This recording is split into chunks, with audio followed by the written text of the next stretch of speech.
رسول اللہ صلی اللہ علیہ وسلم ام ہانی کے گھر میں تھے اور وہاں سے جبریل امین نے اٹھایا تو آپ حتیم کعبہ تشریف لائے اور وہاں سے سفر کا آغاز ہوا۔ نبی پاک صلی اللہ علیہ وسلم کا معراج کا سفر ام ہانی کے گھر سے ڈائریکٹ بھی ہو سکتا تھا۔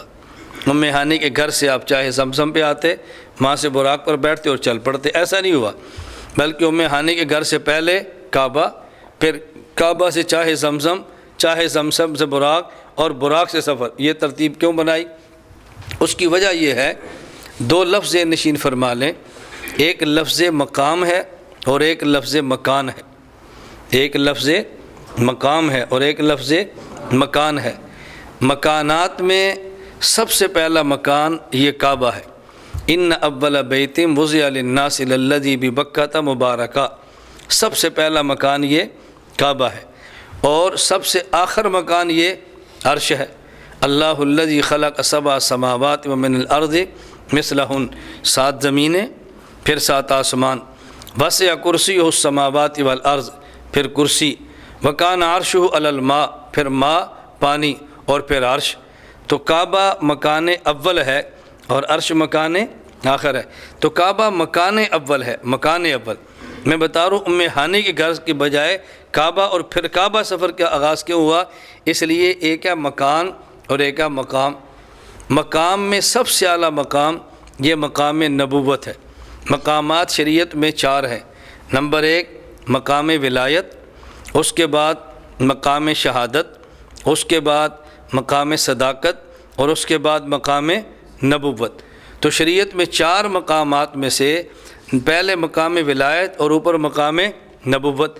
اور یہ ذہن میں رکھیں، مقام ولایت، مقام شہادت، مقام صداقت، یہ تینوں مقام نبوت سے نکلتے ہیں۔ نبی کی برکت سے صدیق بنتا ہے، نبی کی برکت سے شہید بنتا ہے، نبی کی برکت سے ولی بنتا ہے۔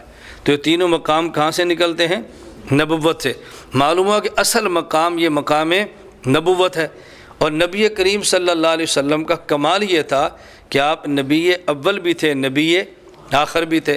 تو ایک ہے مکان اور ایک ہے مقام۔ مکانات میں کعبہ مکان اول اور مکانات میں عرش مکان آخر۔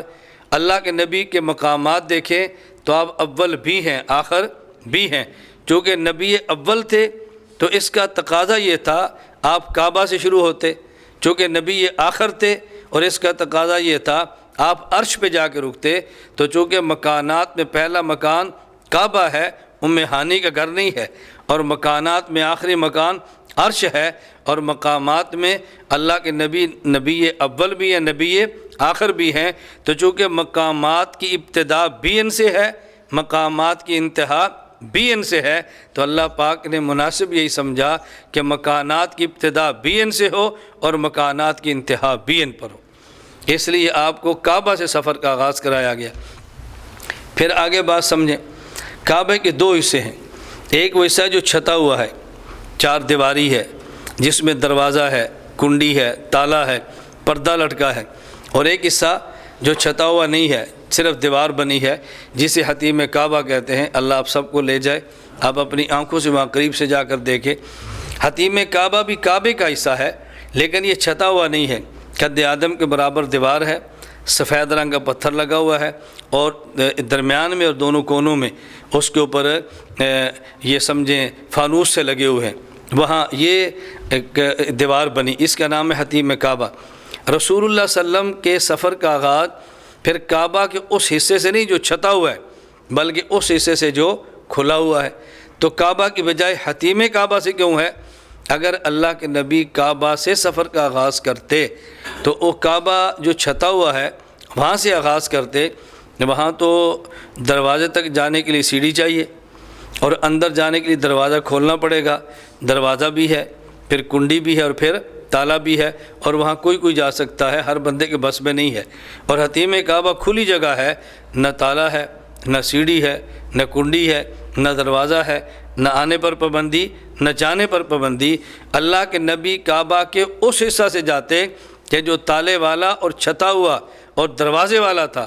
ہم جیسے غریب حسرت سے مر جاتے، لیکن شاید اس جگہ کو نہ دے سکتے۔